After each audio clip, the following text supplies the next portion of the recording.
Hello everyone, my name is Praveen Anchal and I welcome you all in our YouTube channel of Core Academy. And today we will discuss about the first lecture of our NTSC, that is National Talent Search Examination. और इस chapter में हम लोग deal करेंगे economics को. So let's start this very interesting lecture. तो यहाँ से हम लोग स्टार्ट करते हैं. That is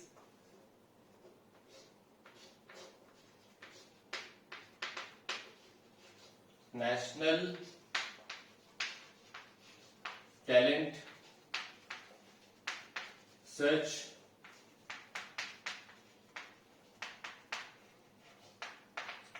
national talent search examination NTSC. और इसमें हम लोग देखेंगे कौन सा सब्जेक्ट, इकोनॉमिक्स, है ना, इकोनॉमिक्स. ठीक है, तो एक बार ये पूरा लेक्चर देखने के बाद में आपको दूसरा कोई भी लेक्चर देखने की जरूरत नहीं पड़ेगी इकोनॉमिक्स में एनटीएससी के लिए, है ना. तो बहुत ही इंटरेस्टिंग होने वाला है ये पूरा लेक्चर. So let's enjoy. तो इस पूरे लेक्चर को हम लोग समझेंगे एक वेरी इंपॉर्टेंट टाइमलाइन के माध्यम से. तो एक टाइमलाइन बना लेते हैं हम लोग.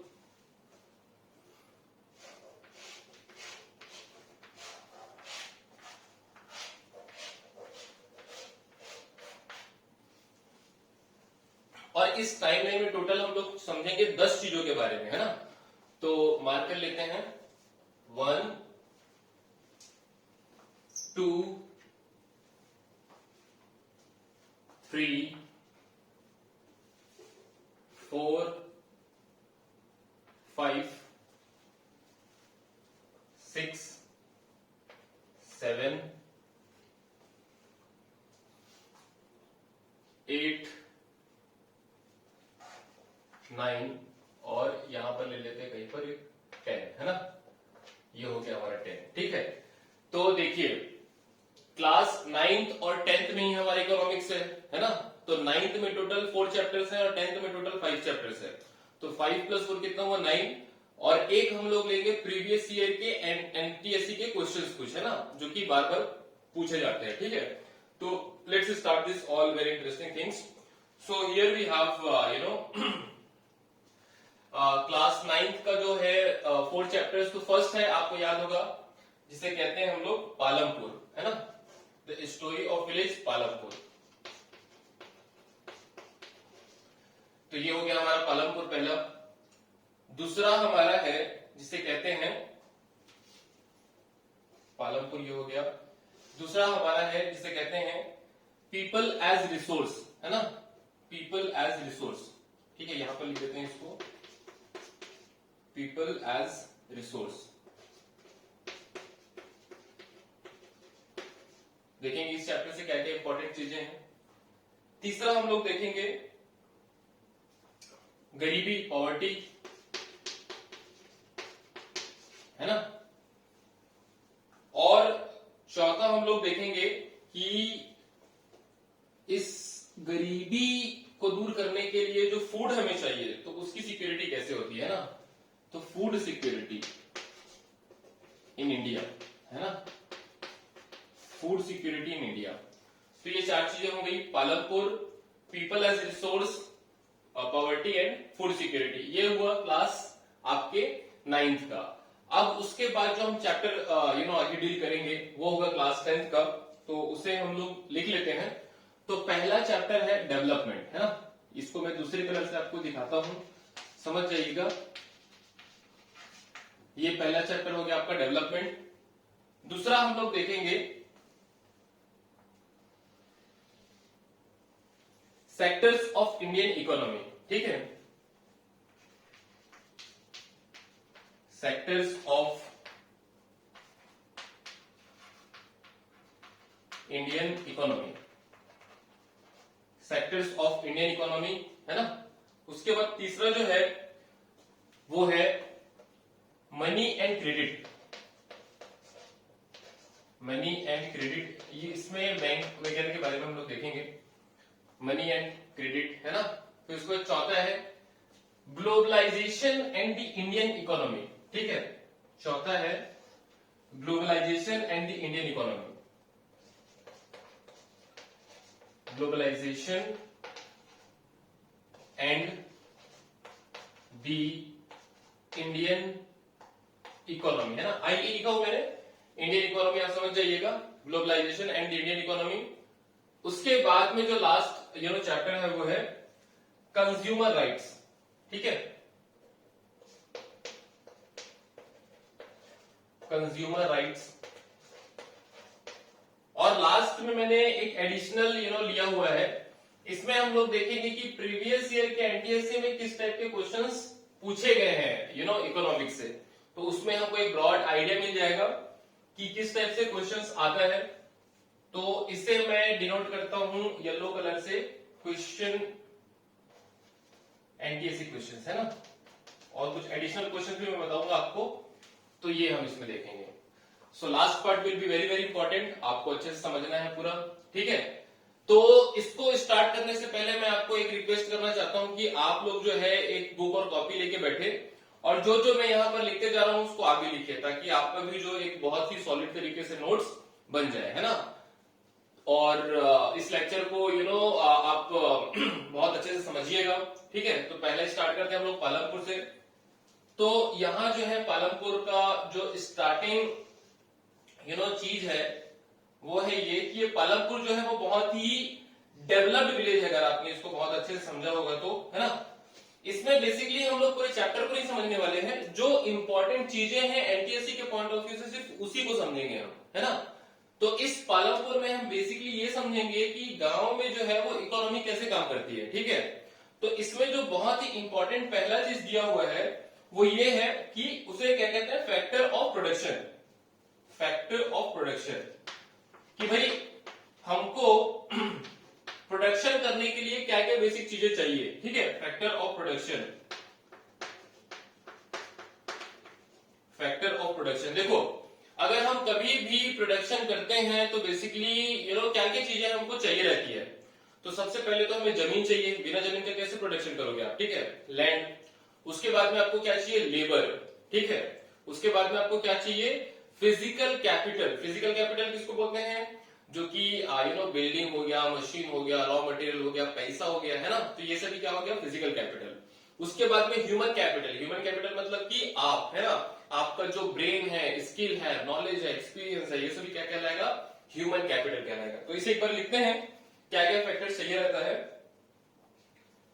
तो एक है लैंड, दूसरा है लेबर, तीसरा है फिजिकल कैपिटल, है ना, फिजिकल कैपिटल, और चौथा है आपका ह्यूमन कैपिटल, ठीक है। तो अबाउट ह्यूमन कैपिटल हम लोग इसमें समझेंगे पीपल एज रिसोर्स, है ना। तो ह्यूमन कैपिटल मतलब कि वही होता है जो ये नेक्स्ट चैप्टर में हम लोग देखेंगे बहुत अच्छे से, ठीक है। तो फिजिकल कैपिटल को दो और भागों में डिवाइड किया गया है, जिसे कहते हैं working capital and fix capital, ठीक है, working capital and fix capital, ठीक। वर्किंग कैपिटल किसको बोलते हैं, जो कि चेंज होते रहता है, मतलब अगर मान लीजिए पैसा आपके हाथ में है तो डेली आपको देना पड़ेगा पेमेंट लेबर्स को, तो मनी इन हैंड क्या कहलाएगा, वर्किंग कैपिटल। लेकिन अगर जिस बिल्डिंग में आप पूरा ऑपरेशन परफॉर्म कर रहे हो तो वो बिल्डिंग तो कभी मतलब इन नियर फ्यूचर तो चेंज होगा नहीं, तो बिल्डिंग क्या कहलाएगा, फिक्स कैपिटल कहलाएगा, है ना। जो मशीन्स है, हैवी मशीन्स, वो क्या करेंगे, फिक्स कैपिटल कहलाएंगे, ठीक है। So I hope working capital and fix capital is also clear to all of you. तो इसमें इस टाइप का क्वेश्चन आ सकता है कि फैक्टर ऑफ प्रोडक्शन में चार चीजें दे दी गई होंगी और उसमें से आपसे पूछ लिया जाएगा कि इनमें से कौन इसमें नहीं है, है ना। तो इस टाइप का क्वेश्चन इसमें आ सकता है, ठीक। अब इसी चैप्टर में एक और बहुत ही इंपॉर्टेंट चीज है कि ये लैंड जो है ना, उसमें हम लोग किस लिए यूज करते हैं, बेसिकली विलेज में अगर आप देखोगे तो लैंड का यूज फार्मिंग के लिए होता है, एग्रीकल्चर के लिए होता है ना।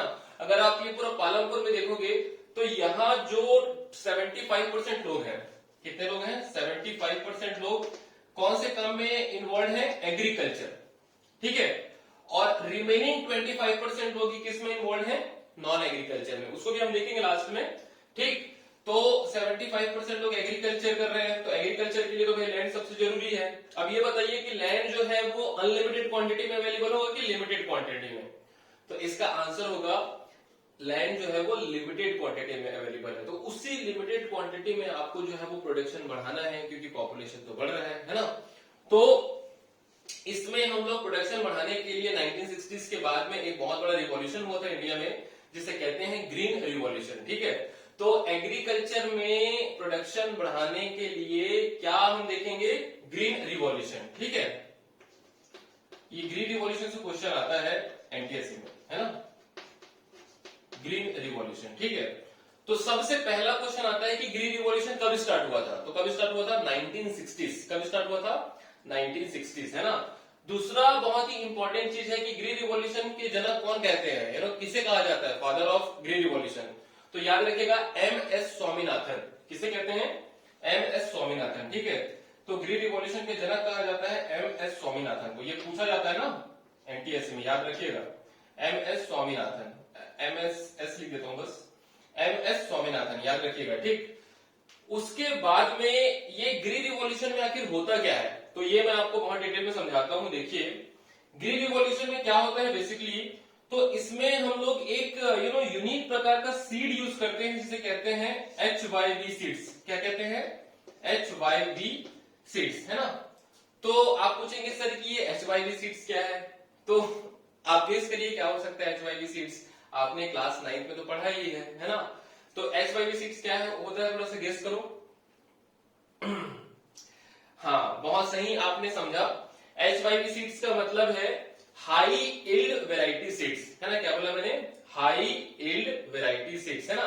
हाई मतलब कि उपज ज्यादा होगा, यील्ड मतलब कि प्रोडक्शन ज्यादा होगा, और भी मतलब कि वैरायटी, मतलब ये जो सीड्स होता है वैरायटी इसमें बहुत होती है ना, आपको राइस के लिए मिल जाएगा, पल्स के लिए मिल जाएगा, है ना। तो इसमें वैरायटी बहुत होती है, that is high yield variety seeds. इसमें नॉर्मली जो प्रोडक्शन है ना वो 3 गुना तक बढ़ जाता है। ठीक है, तो ये हाई यील्ड वैरायटी सीड्स है। और इसमें जो है हम लोग क्या यूज करते हैं, इसके साथ में हम लोग यूज करते हैं केमिकल फर्टिलाइजर्स एंड पेस्टिसाइड्स। क्या यूज करते हैं इसके साथ में, chemical fertilisers and pesticides, chemical fertilisers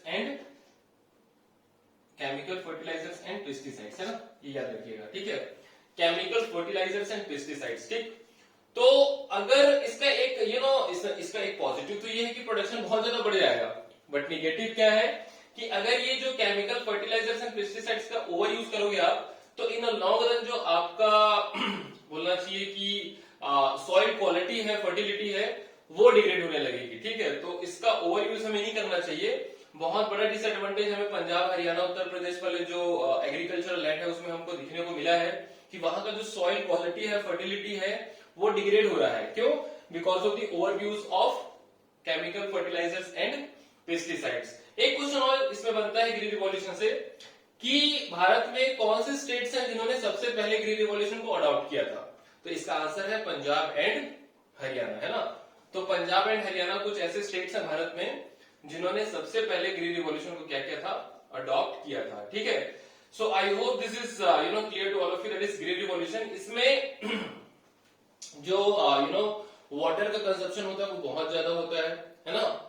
और एक चीज मैं और आपको बताना चाहूंगा, वाटर से मेरे को याद आया इरिगेशन। ठीक है, तो इरिगेशन जो है वो भी बहुत इंपॉर्टेंट है प्रोडक्शन को बढ़ाने के लिए। और भारत में जो इरिगेशन का परसेंटेज है वो आपको जान के बहुत दुख होगा कि सिर्फ 45% के आसपास है ना। मतलब समझिए कि पूरा अगर आप एग्रीकल्चरल लैंड को लेंगे तो उसमें से सिर्फ 45% एग्रीकल्चरल लैंड में इरिगेशन की फैसिलिटी अवेलेबल है। तो आप समझो कि कितने ज्यादा हमारे फार्मर भाई बहन जो है वो सिर्फ और सिर्फ रेनफॉल पर डिपेंडेंट है। ठीक है, तो इरिगेशन भी बहुत ज्यादा बड़ा रोल प्ले करता है for the production of crop. उसके साथ में एक और बहुत बड़ा रोल प्ले करता है एक फैक्टर जिसको बोलते हैं मल्टीपल क्रॉपिंग, है ना। तो मल्टीपल क्रॉपिंग थोड़ा देख लेते हैं क्या होता है मल्टीपल क्रॉपिंग।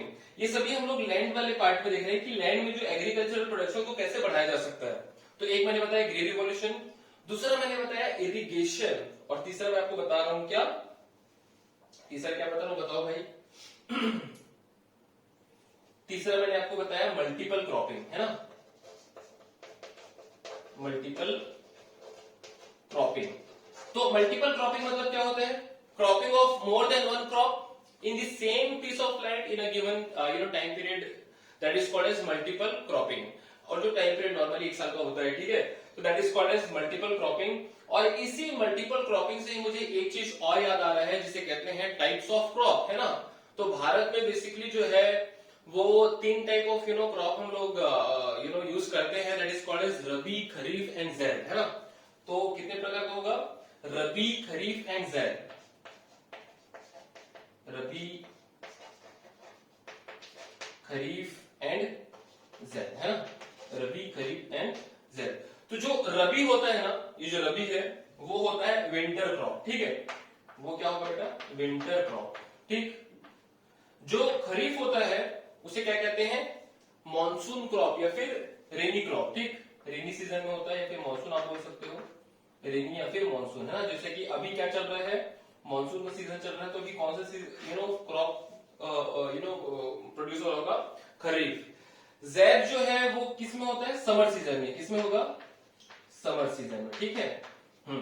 इसके मैं कुछ एग्जांपल ले देता हूं, जैसे कि जो रबी में आप ले सकते हो वीट, गेहूं, ठीक। खरीफ में क्या ले सकते हो आप? राइस, चावल, है ना, क्योंकि चावल के प्रोडक्शन में वाटर की क्वांटिटी ज्यादा लगती है, ठीक है। तो इसीलिए वो रेनी सीजन में हम लोग उसको यूज करते हैं। ज़ैद में क्या ले सकते हो? Summer, watermelon, muskmelon. तो ये सभी जो है ना वो कहाँ आते हैं? ज़ैद में। तो ज़ैद में तो देखिए आप जो गर्मी के सीजन में देखे होगे कि वाटरमेलन, मस्कमेलन बहुत ज्यादा क्वांटिटी में आता है। क्यों? क्योंकि वो ज़ैद का क्रॉप है, समर में आता है, ठीक है। तो इस तरीके से ये हमने चैप्टर को देखा। एक बार रिवाइज कर लेते हैं कि क्या क्या हमने देखा अभी तक। तो हमने अभी तक देखा कि इस Palampur, the story of village Palampur में बेसिकली हम लोग समझेंगे कि क्या इकोनॉमिक स्ट्रक्चर होता है गांव में, है ना। तो ये एक हाइपोथेटिकल विलेज है, ठीक है, इमेजिनरी विलेज है, लेकिन इसकी जो पूरी कहानी है वो काफी रियल है। इसके बाद में मैंने बताया कि इसमें बेसिकली हम लोग देखेंगे factor of production, land, labour, physical capital and human capital, ठीक है। और ह्यूमन कैपिटल के बारे में डिटेल में कौन से चैप्टर में समझेंगे? People as resource. Physical capital को मैंने बताया था कि 2 पार्ट में है, that is working capital and fix capital. फिर मैंने बताया था कि लैंड में जो है आप लोग प्रोडक्शन को कैसे बढ़ा सकते हो फार्मिंग का। तो उसके लिए मैंने 3 आपको सॉल्यूशन दिए। पहला है आपका green revolution, that is modern farming method भी आप इसको बोल सकते हो, है ना। इसमें हम लोग HYV सीड्स का यूज करते हैं, केमिकल फर्टिलाइजर्स एंड पेस्टिसाइड्स का यूज करते हैं। ओवर यूज करने पर इसके डिसएडवांटेजेस भी हैं, ठीक है। उसके बाद मैंने आपको मल्टीपल क्रॉपिंग बताया, टाइप्स ऑफ क्रॉप बताया, ठीक। अब एक चीज और है, लेबर में आप लिख लीजिएगा, 2 प्रकार के लेबर होते हैं, स्किल्ड एंड अनस्किल्ड, ठीक। स्किल्ड एंड अनस्किल्ड, है ना, स्किल्ड एंड अनस्किल्ड। अब उसके बाद में एक चीज मैं और बताता हूं इस चैप्टर से, फिर उसके बाद में अपन दूसरे चैप्टर में पढ़ेंगे, that is people as resource. तो एक चीज जो मैं इसमें बताना चाहता हूं आपको वो ये है कि 75% लोग तो एग्रीकल्चर में है, लेकिन 25% लोग किसमें है? नॉन एग्रीकल्चर में। तो यहाँ पर मैं लिख देता हूँ 25% जो हमारी जनता है यहाँ की पालमपुर की, वो नॉन एग्रीकल्चर में है, ठीक है। अब नॉन एग्रीकल्चर मतलब क्या? कि जो एग्रीकल्चर में ना आता होगा, है ना, तो इसमें क्या आएगा? डेयरी, ठीक। लोग डेयरी में इन्वॉल्व है, स्मॉल स्केल मैन्युफैक्चरिंग में इन्वॉल्व है, ट्रांसपोर्टेशन और शॉपकीपिंग। तो ये 4 चीजें हमारे बुक में दी हुई है। तो इसमें से भी क्वेश्चन आ सकता है कि इनमें से कौन सा जो है वो नॉन फार्मिंग में नहीं आता, ठीक है। तो farming and non farming, agriculture लिखना सही नहीं होगा, आप लिख लीजिए farming and non farming activities, ठीक है। Farming and non farming activities, है ना। तो I hope this is clear to all of you. यहां तक आपको पूरी तरीके से अच्छे से समझ में आया होगा। एक बार फिर से मैं रिपीट कर देता हूँ, नॉन फार्मिंग में डेयरी, स्मॉल स्केल मैन्युफैक्चरिंग, है ना, ट्रांसपोर्ट और शॉपकीपिंग, ठीक है। तो ये जो 4 चीजें हैं वो आपके बुक में दी हुई हैं। सो आई होप दिस पालमपुर से आपको पूरी तरीके से हर चीज समझ में आ चुका होगा। और पालमपुर के बाद हम लोग चलते हैं नेक्स्ट चैप्टर में, that is called as people as resource. अगर पालमपुर से कोई भी आपको डाउट हो, परेशानी हो, तो आप कमेंट करके पूछ सकते हैं, है ना। तो ये चीजें हैं इसमें। अब देखते हैं पीपल एज रिसोर्स, है ना। People as resource, people as resource, यहां से स्टार्ट करेंगे हम लोग। थोड़ा मैं पानी पी लेता हूं, फिर उसके बाद स्टार्ट करेंगे पीपल एज रिसोर्स।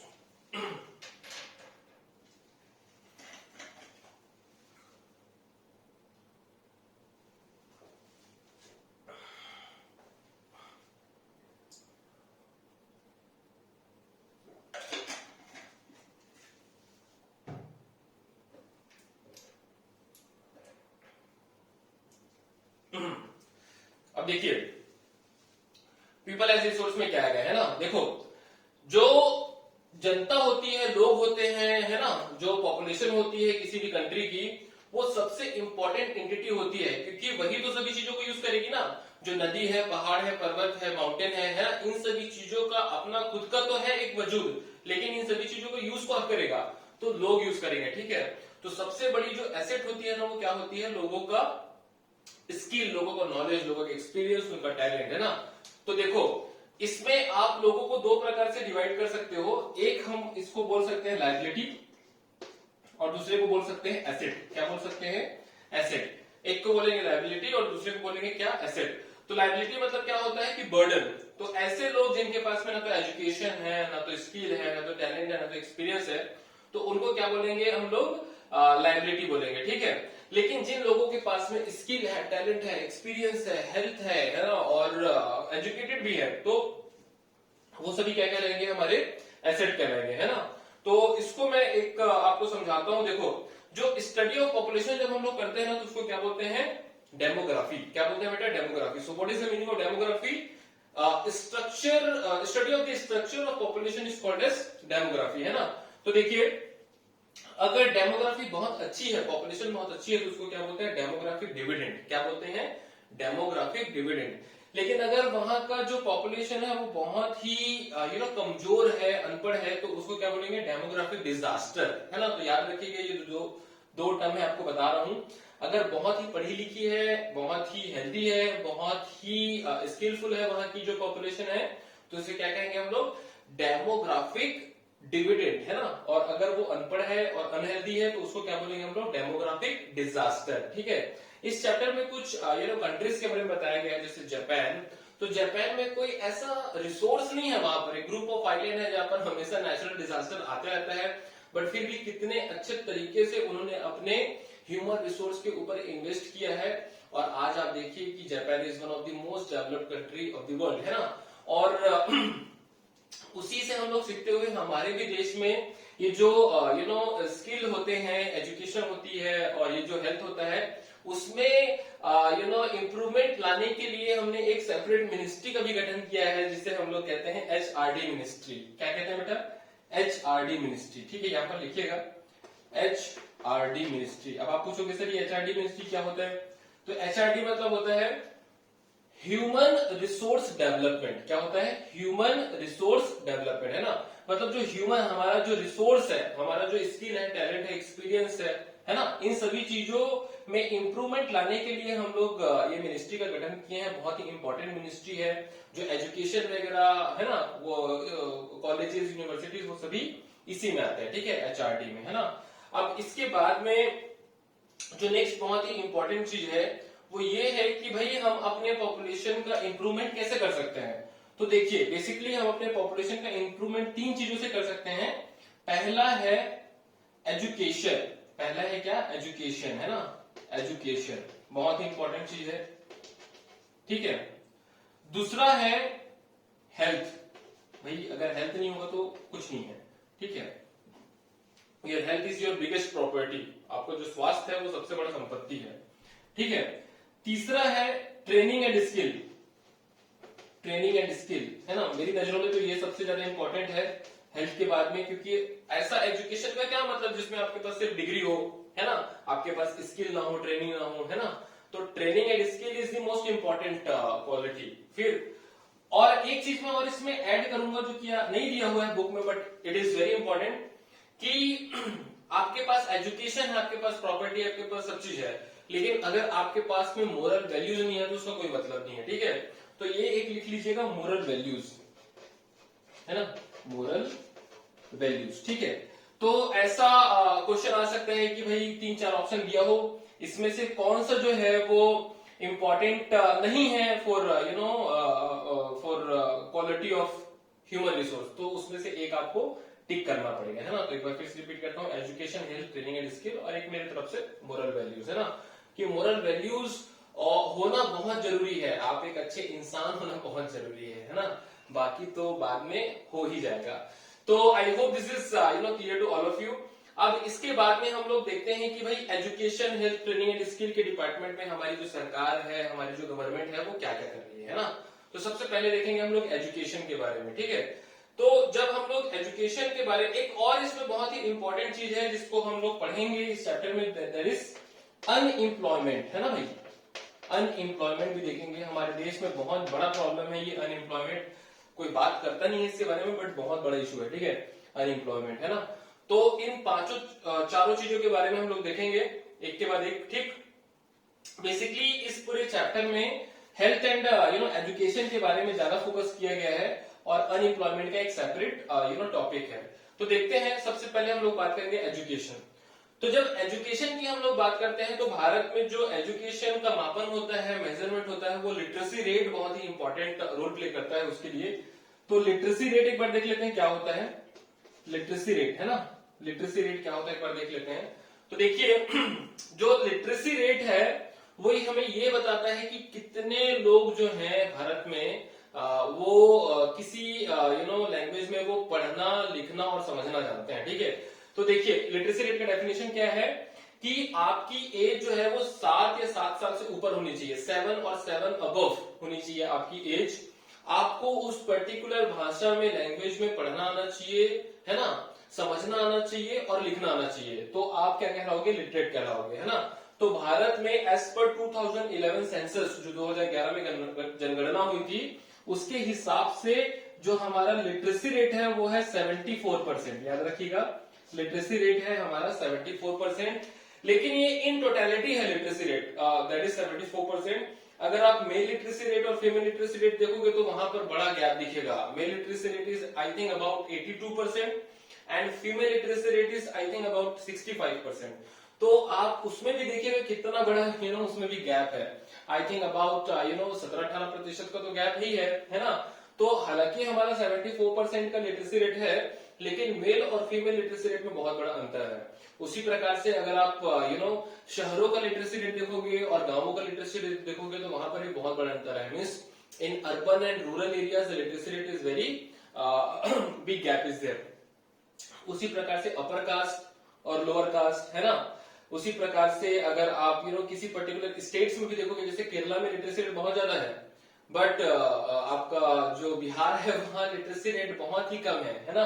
तो ये लिटरेसी रेट का एक डायरेक्ट कॉम्बिनेशन होता है क्राइम से भी। तो अगर लोग अनपढ़ होंगे तो वो ज्यादा क्राइम भी करते हैं ना। तो इसीलिए आप देखेंगे बिहार, उत्तर प्रदेश जैसे स्टेट्स में क्राइम जो है परसेंटेज बहुत अधिक है ना। और जो वहां का हेल्थ कंडीशन है वो भी बहुत ही पुअर है। क्यों? क्योंकि these are all directly proportional to each other, है ना।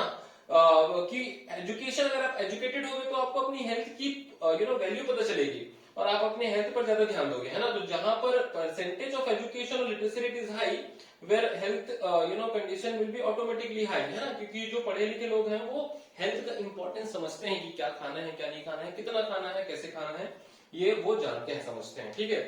तो ये हुआ पहला लिटरेसी रेट, ठीक है, 74% है। आपको कुछ और जानकारी दे दूं, दुनिया में कुछ ऐसे देश है जहां पर लिटरेसी रेट 100% को भी टच कर जाता है, जैसे नॉर्वे है, डेनमार्क है ना।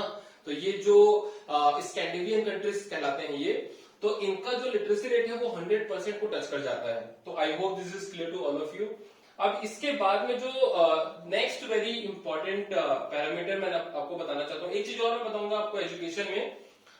जो हमारा एजुकेशन में बजट होता है ना, जो जीडीपी का बजट होता है, मैं जीडीपी बताऊंगा क्या होता है, जीडीपी, जीएनपी सब बताऊंगा, है ना, इस पूरे लेक्चर में।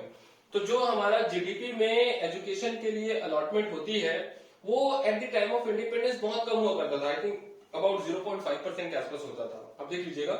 लेकिन अभी एज पर प्रेजेंट जो गवर्नमेंट है वो आई थिंक 3.5% के आसपास खर्च कर रही है। लेकिन जो अभी बीच में हमारी एक कमेटी बैठाए थे गवर्नमेंट ने, सच्चर कमेटी, तो उन्होंने रिकमेंड किया था कि कम से कम हमारे जीडीपी का 6% तो जो है वो एजुकेशन में खर्च करना ही चाहिए, है ना। जो कि अनफॉर्चुनेटली नहीं हो पा रहा है, ठीक है। कई देश तो ऐसे हैं दुनिया के जो अपने जीडीपी का 15% तक खर्च करते हैं, है ना, क्योंकि उनके लिए education is the most important weapon. तो भाई जब तक अच्छे कॉलेजेस, यूनिवर्सिटीज नहीं होंगे, कैसे अच्छे इंजीनियर्स और डॉक्टर्स और बाकी प्रोफेशनल्स बनेंगे, है ना। तो ये बहुत ही इंपॉर्टेंट है। The second very important thing under the education is government ये बोलती है कि भाई हम बहुत सारे स्कूल्स बना रहे हैं, प्राइमरी स्कूल्स, कॉलेजेस, है ना, तो स्कूल्स और कॉलेजेस बनाया जा रहा है, ठीक है। तो एस मतलब स्कूल्स, कॉलेजेस बनाया जा रहा है, सी मतलब कॉलेज। तो देखिए स्कूल और कॉलेजेस बन तो रहा है ना, लेकिन उसकी क्वालिटी बहुत ही खराब है ना। तो अगर आप गवर्नमेंट स्कूल्स में एक बार विजिट कर लेंगे तो वहां पर ना तो बैठने के लिए चेयर है, ना तो फैन है, ना तो प्रॉपर टीचर की फैसिलिटी है वहां पर, ना तो सैनिटेशन, टॉयलेट वगैरह कुछ नहीं रहता है ना। तो ये हालत होती है हमारे गवर्नमेंट स्कूल की।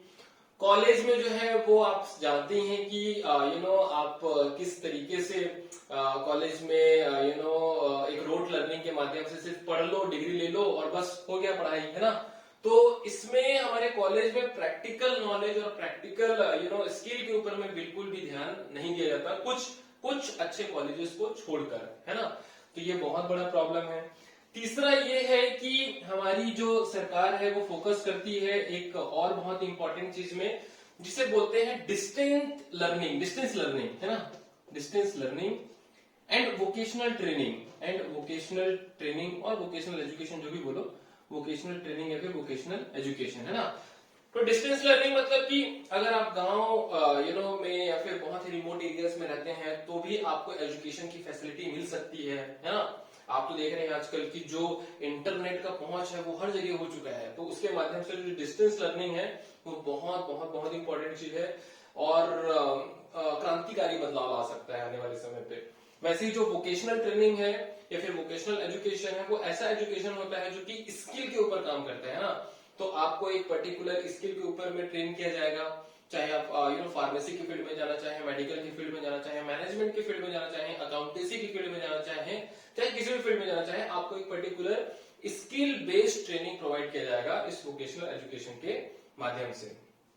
उसके बाद में हमारी जो सरकार है उन्होंने कुछ और बहुत ही इंपॉर्टेंट प्रोग्राम लॉन्च किए हैं, जैसे कि एक बहुत ही इंपॉर्टेंट प्रोग्राम है जिसे कहते हैं सर्व शिक्षा अभियान। याद होगा आपको, सर्व शिक्षा अभियान, है ना, सर्व शिक्षा अभियान।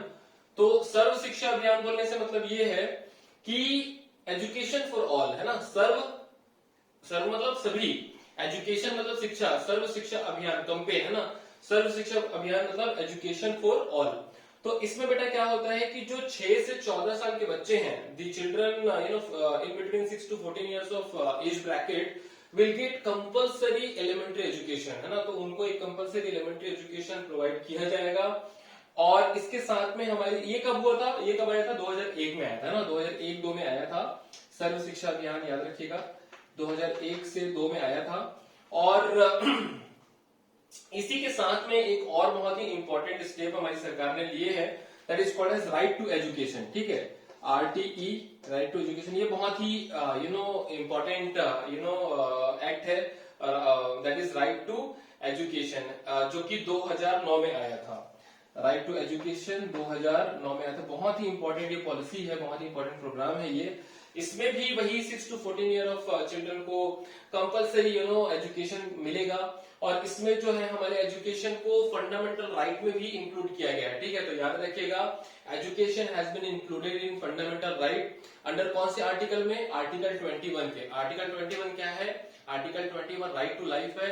तो एजुकेशन कैसे आता है लाइफ में, है ना, बताता हूं मैं आपको। देखो, अगर आपके पास में एजुकेशन नहीं होगा तो प्रॉपर आपको जॉब नहीं मिलेगी, प्रॉपर आपको जॉब नहीं मिलेगी तो आपको सैलरी नहीं मिलेगी, आपको सैलरी नहीं मिलेगी तो आपके पास पैसा नहीं होगा, आपके पास पैसा नहीं होगा तो आप खाओगे क्या, अगर आप कुछ खाओगे नहीं तो आप सर्वाइव कैसे करोगे, है ना। तो इसीलिए ये जो राइट टू एजुकेशन को हम लोग कौन से फंडामेंटल राइट के अंदर पे इंक्लूड करते हैं, right to life under which article, article 21, है ना। तो ये आप याद रखिएगा। उसके बाद में हमने लिटरेसी रेट बढ़ाने के लिए और भी कई सारे प्रोग्राम स्टार्ट किए हैं। एक और भी बहुत इंपॉर्टेंट प्रोग्राम है जिसे हम लोग कहते हैं मिड डे मील स्कीम। क्या कहते हैं, mid day meal scheme, mid day meal scheme, है ना, मिड डे मील स्कीम, ठीक है। तो ये जो मिड डे मील स्कीम नाम से ही क्लियर है, मिड डे मतलब दोपहर का भोजन जो है वो स्कूल में आपको मिलेगा। तो इसके दो बहुत ही इंपॉर्टेंट टारगेट है, एम्बिशन है कि एक तो भाई स्कूल में जो है वो एडमिशन बढ़ेगा, क्योंकि बच्चे खाने की कम से कम उसमें आएंगे स्कूल, है ना, एडमिशन लेंगे। दूसरा ये है कि अगर बच्चों को पौष्टिक भोजन मिलेगा तो उनका हेल्थ भी बहुत अच्छा बढ़ेगा। तो ये बहुत बेहतरीन स्कीम रहा है और इसके रिजल्ट भी काफी पॉजिटिव रहे हैं, है ना। तो इसके दो मैं एक बार फिर से रिपीट कर देता हूँ कि जो एनरोलमेंट है, एडमिशन है, वो बढ़ेगा स्कूल में, और दूसरा क्या है कि बच्चों को पौष्टिक भोजन की मदद से उनके स्वास्थ्य को भी, उनके हेल्थ को भी इंप्रूव किया जाएगा। मिड डे मील स्कीम कब आया था, लिखिएगा। मिड डे मील स्कीम आया था 1995 में, 1995 में, है ना, 1995 में मिड डे मील स्कीम आया था। अब उसके बाद में एक और बहुत ही बेहतरीन स्कीम है जिसे हम लोग कहते हैं बैक टू स्कूल प्रोग्राम। ठीक है, back to school, back to school. ठीक है, तो इसमें क्या हम लोग देखते हैं बैक टू स्कूल में कि जो बच्चे ड्रॉप आउट हो जाते हैं, मतलब कि किसी फैमिली प्रॉब्लम की वजह से कंटिन्यू नहीं कर पाते अपने स्टडी को, तो उनको गवर्नमेंट सपोर्ट करती है कि भाई आप आइए स्कूल में, है ना, और फिर से एडमिशन लीजिए, हम आपको सपोर्ट करेंगे। तो इस तरीके का जो प्रोग्राम है उसको बोलते हैं बैक टू स्कूल। ठीक है, तो इतनी सारी चीजें जो है वो हमारी सरकार जो है वो कर रही है। इसके साथ में कुछ और चीजें किया जा सकता है, जैसे कि जो सिलेबस वगैरह होता है ना, उसको हम लोग एक देश एक सिलेबस के रूप में उसको लॉन्च कर सकते हैं, चाहे वो बिहार हो, चाहे उत्तर प्रदेश हो, चाहे दिल्ली हो, चाहे महाराष्ट्र हो, सभी जगह एक ही सिलेबस इंप्लीमेंट होना चाहिए। दूसरा ये है कि जो सिलेबस का अपडेशन है वो बहुत ही टाइम टू टाइम होना चाहिए, है ना। ऐसा नहीं है, देखो हर दिन नया टेक्नोलॉजी आ रहा है, नए चीजें आ रही हैं, लेकिन हमारा सिलेबस 5 से 7 सालों तक बदलता ही नहीं है ना। तो ये जो है वो बहुत इंपॉर्टेंट है, अपडेशन। तीसरा ये है कि हमारे टीचर्स को ट्रेन करना बहुत ज्यादा जरूरी है ना। आप देखेंगे कि जो हमारे टीचर्स हैं वो वही आउटडेटेड मेथोडोलॉजी से जो है वो चीजों को डील करते रहते हैं। तो टीचर्स को ट्रेन करना, उनको मॉडर्न चीजों से अवेयर कराना बहुत ही इंपॉर्टेंट है, क्योंकि टीचर ही वो लोग होते हैं, वो हमारे समाज के बहुत इंपॉर्टेंट पावरफुल सेक्शन होते हैं जो कि बहुत बड़ा बदलाव ला सकते हैं। ठीक है, तो टीचर को ट्रेनिंग करना बहुत जरूरी है। तो चाहे आप टीचर को ट्रेनिंग दो, चाहे आप सिलेबस को अपडेट कराओ, है ना, चाहे और बाकी मॉडर्न प्रैक्टिकल जो नॉलेज, कंप्यूटर नॉलेज आप दो, इन सभी के लिए पैसों की जरूरत पड़ती है। और पैसा तभी पॉसिबल है जब सरकार जो है वो जीडीपी में कम से कम 6% जो है वो इन्वेस्ट करे, है ना। तो ये बहुत ही इंपॉर्टेंट है। सो आई होप ये एजुकेशन में आपको बाकी सभी चीजें जो है वो समझ में आ गई होगी, है ना। उसके बाद हम लोग देखेंगे हेल्थ का क्या सीन है यहाँ पर। ठीक, तो हेल्थ में चलते हैं। यहाँ पर हेल्थ में अगर आप देखोगे तो भारत में over the period of time बहुत ही इंप्रूवमेंट हुआ है, लेकिन हेल्थ में भी बड़ा डिफरेंसेस है। Here we have that is private hospitals and government hospitals. ठीक है, तो जो हमारे प्राइवेट हॉस्पिटल्स होते हैं वो तो काफी 5 स्टार होटल जैसे होते हैं, लेकिन जो गवर्नमेंट हॉस्पिटल की कंडीशन बहुत ज्यादा पैथेटिक होती है ना। हालांकि गवर्नमेंट हॉस्पिटल फीस वगैरह बहुत कम लगता है, बट यहाँ की जो सर्विसेज होती है ना वो बहुत ही पैथेटिक होती है, इसलिए most of the people prefer private hospital. और प्राइवेट हॉस्पिटल के जो डॉक्टर्स होते हैं उनको तो सफेद डाकू कहा जाता है, क्योंकि अननेसेसरी चार्जेस बहुत ज्यादा ले लेते हैं उन लोग, है ना। अब ये जो हेल्थ कंडीशन है भारत में, जैसे मैंने आपको बताया, इंप्रूव तो हुई है, number of hospitals, number of doctors, number of beds increase हुए हैं, लेकिन अगर आप परसेंटेज ऑफ पॉपुलेशन में देखें तो वो बहुत कम है। जैसे कि मान लीजिए हर 1 लाख व्यक्ति पर कितने डॉक्टर होने चाहिए, कितने बेड होने चाहिए, कितने नर्सेज होने चाहिए, अगर इसको आप कैलकुलेशन करें तो जितने वर्ल्ड लेवल पर जो कॉमन एवरेज है उसका हमारे पास में आधा भी नहीं है ना। तो आप समझ सकते हैं कि हेल्थ के केस में बहुत ही खराब कंडीशन है। अभी जो कुछ लेटेस्ट रैंकिंग निकला था उसमें हमारा सेकेंड लास्ट रैंकिंग था, समझिए, है ना। तो ये जो 110 या 112वां रैंकिंग था, सेकेंड लास्ट मुझे नहीं पता, बट बहुत खराब रैंकिंग थी। आउट ऑफ 100 था हमारा जो रैंकिंग था, है ना। आप गूगल में एक बार सर्च करके देखिएगा what was the latest health ranking of India. I think it was out of 100। अभी जो कोविड का जो सिचुएशन है उसमें हेल्थ बहुत ही इंपॉर्टेंट है, तो आई थिंक हमारा रैंकिंग 112 के आसपास था। एक बार देखिएगा आप लोग सर्च करके। और उसके बाद में एक चीज और मैं बताना चाहूंगा कि हेल्थ का जो है वो हम लोग मेजरमेंट कैसे करते हैं। तो इसको हम लोग मेजरमेंट करने के लिए कुछ चीजों का उपयोग करते हैं, जैसे कि एक है जिसे हम लोग बोलते हैं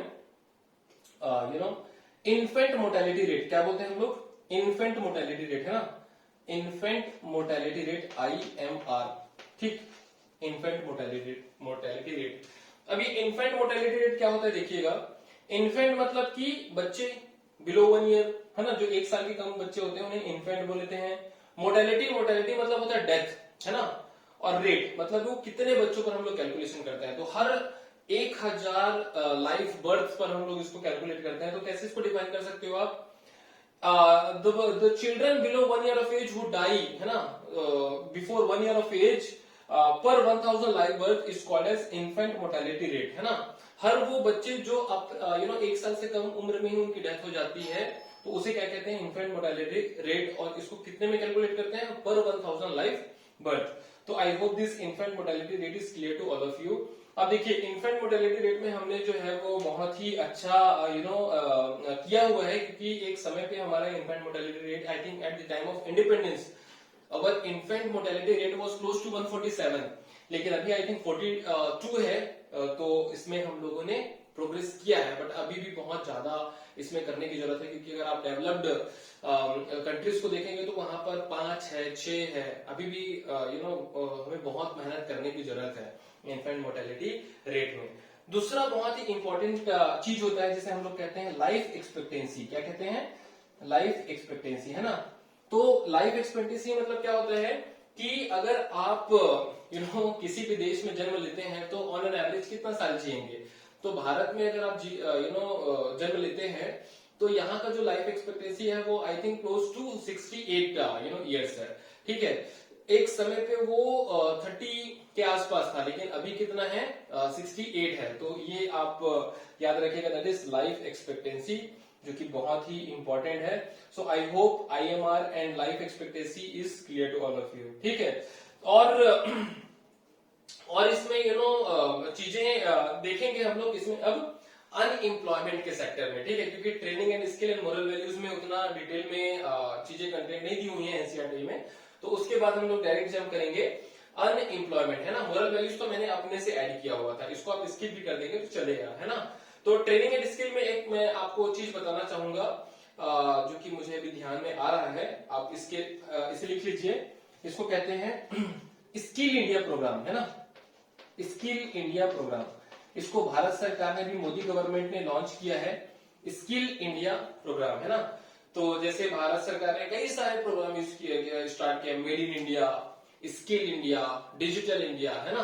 तो उसी का एक वो है स्किल इंडिया, ताकि हम जो हमारे यंग लोग हैं उनको काफी स्किल प्रोवाइड कर सकें और वो अपने जीवन में बहुत बेहतर अचीवमेंट्स पा सकें, है ना। एक चीज मैं और आपको बताना चाहूंगा कि हमारा देश जो है वो one of the youngest country of the world है। बहुत यंग पॉपुलेशन है हमारे देश की, बहुत ज्यादा परसेंटेज ऑफ यंग पीपल बहुत ज्यादा है, ओके। उसके बाद में हम लोग लास्ट में देखेंगे अनएम्प्लॉयमेंट, ठीक। तो अनएम्प्लॉयमेंट हम लोग स्टार्ट करते हैं। देखिए अनएम्प्लॉयमेंट का जो डेफिनेशन है वो ये है कि ऐसा नहीं है कि आपके पास जॉब नहीं है तो आप अनएम्प्लॉयमेंट कहलाओगे, ऐसा बिल्कुल नहीं है ना। क्योंकि जो हमारी मम्मी है, हमारे जो बाकी छोटे भाई बहन हैं, वो लोग भी तो जॉब नहीं कर रहे हैं, लेकिन क्या हम लोग उनको अनएम्प्लॉयड कहेंगे? नहीं कहेंगे। क्यों नहीं कहेंगे? क्योंकि अनएम्प्लॉयमेंट सिर्फ उन्हीं लोगों को कहा जाता है जो कि जॉब करना तो चाहते हैं लेकिन जॉब नहीं मिल पाता उन्हें, ठीक है। और एक सर्टेन एज ब्रैकेट में आते हैं ये, है ना। तो देखिए सबसे पहले जो है वो एज को देख लेते हैं हम लोग। एज, तो एज क्या है बेटा? 15 to 59 ईयर्स, है ना। 15 to 59 ईयर्स, है ना। तो ये जो है हमारा एज ब्रैकेट है 15 to 59। ये 9 है ना भाई, 0 मत लिख देना, ठीक है। 9, ओके। 15 to 59 years. उसके बाद में ये जो अनएम्प्लॉयमेंट, जैसे मैंने बताया आपको कि you should be willing to do work, है ना।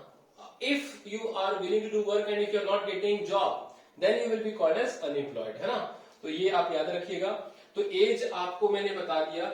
उसके बाद में ये जो अनएम्प्लॉयमेंट होता है ना, वो कई प्रकार का होता है। जैसे कि एक होता है कि डिस्गस्ट अनएम्प्लॉयमेंट, है ना। एक होता है डिस्गस्ट। ये डिस्गस्ट के ऊपर में कई सारे क्वेश्चंस आते हैं ना एनटीएससी में, ठीक है। व्हाट इज डिस्गस्ट, मतलब कुछ ऑप्शंस दे दिया रहेगा, आपको पूछेगा कि इसमें से डिस्गस्ट अनएम्प्लॉयमेंट कौन सा है, ठीक है। एक होता है सीजनल, ठीक है। एक होता है क्या? सीजनल, है ना, और एक होता है एजुकेटेड अनएम्प्लॉयमेंट भी होता है, जो कि सिटीज में ज्यादा मिलता है, एजुकेटेड अनएम्प्लॉयमेंट, है ना, कि आप पढ़े लिखे हो लेकिन आपको जॉब नहीं मिल पा रहा है ना।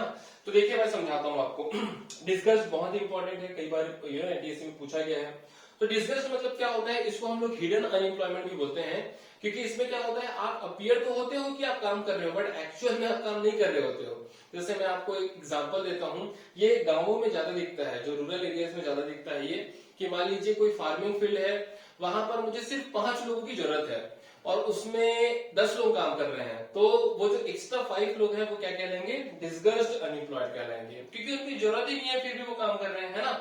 तो ऐसे लोग जिनकी जरूरत नहीं है वो फिर भी काम कर रहे हैं, तो वो क्या कहलाते हैं, डिस्गस्ड अनएम्प्लॉयड कहलाते हैं, ठीक है। उसी प्रकार से जो सीजनल क्या कहलाएगा, सीजनल मतलब कि एक पर्टिकुलर सीजन में आपके पास जॉब है और दूसरे सीजन में आपके पास जॉब नहीं है, तो ये भी फार्मिंग से ही ज्यादातर रिलेटेड होता है, क्योंकि farming is a seasonal activity, है ना। तो अगर मान लीजिए कि आप जो है वो हार्वेस्ट कर रहे हैं, या फिर जब सोन कर रहे हैं, बीजों को उगा रहे हैं, तो सॉरी बीजों को लगा रहे हैं, तो उस समय तो आपके पास जॉब है, लेकिन उसके जो बीज का टाइम होता है उसमें क्या करेंगे आप, है ना। तो उसको लाने के लिए फिर हमारी गवर्नमेंट ने कई सारे स्कीम्स लाए, जैसे मनरेगा वगैरह हो गया। तो मनरेगा हम लोग देखेंगे आने वाले चैप्टर्स में। तो सीजनल क्या होता है कि आपके पास एक पर्टिकुलर सीजन में जॉब है, किसी पर्टिकुलर सीजन में जॉब नहीं है। उसके बाद एजुकेटेड, ये नॉर्मली सिटीज में देखा जाता है कि आपके पास एजुकेशन तो है, लेकिन उसके डिजायर्ड में जो आपको जॉब मिलना चाहिए वो आपके पास नहीं है ना। तो बहुत से हमारे जो यंग बच्चे हैं, उनके पास में डिग्रीज तो होता है, लेकिन उनके पास में जॉब नहीं होता। उनके पास में इसलिए जॉब नहीं होता क्योंकि उनके पास में ये स्किल और ट्रेनिंग नहीं होता है डिजायर्ड, है ना। जैसे अभी एक मैं लेटेस्ट एग्जांपल देख रहा था कि जितने हमारे इंजीनियर्स पास आउट होते हैं, उसमें से 70 to 80% लोग जो हैं उनके पास में वो डिजायर्ड स्किल्स ही नहीं है, जो कि कॉर्पोरेट और इंडस्ट्रीज को चाहिए, है ना। तो इसीलिए बहुत ही स्ट्रगल होता है जॉब मिलने के लिए। तो डिस्गस्ड, सीजनल एंड एजुकेटेड, तो ये आप याद रखिएगा, ठीक। तो I think this is all in this particular people and resource.